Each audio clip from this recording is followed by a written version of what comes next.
Good morning mga lods. Ayan, maulan na umaga po sa ating lahat mga lods. Maampo na naman. Pero sige, laban pa rin tayo mga lods. Kailangan, di ba?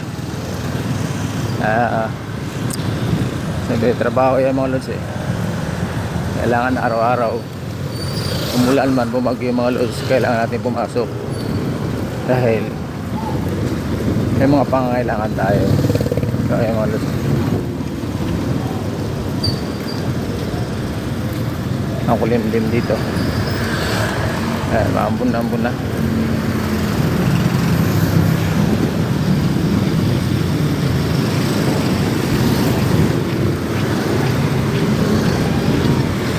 Ano naman, wag lumakas ang ulan mga lods para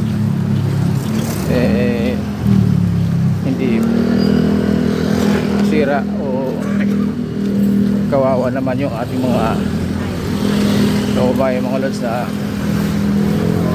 nasa rally pa hanggang ngayon. No, mga lods, nakikisimpatya tayo sa kanila mga lods.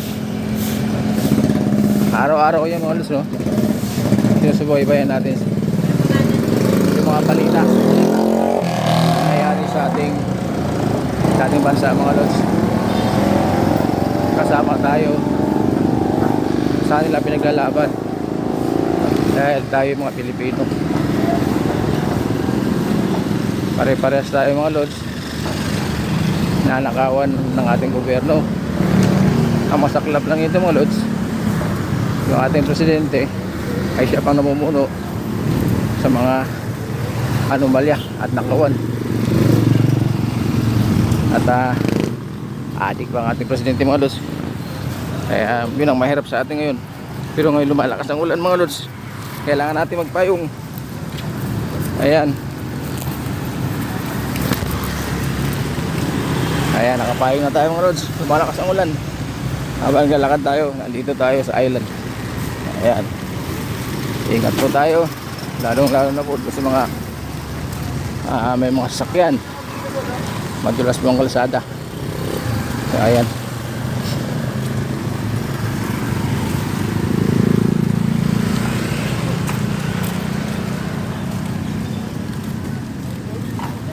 medyo malayo-layo pa ang ating lalakarin mga lods. Ganito tayo mga lods araw-araw. Kailangan natin maglakad ng mahaba. Binabaybayan natin ang island papunta rin sa terminal, saka ay papuntang JME mga lods. Ayan.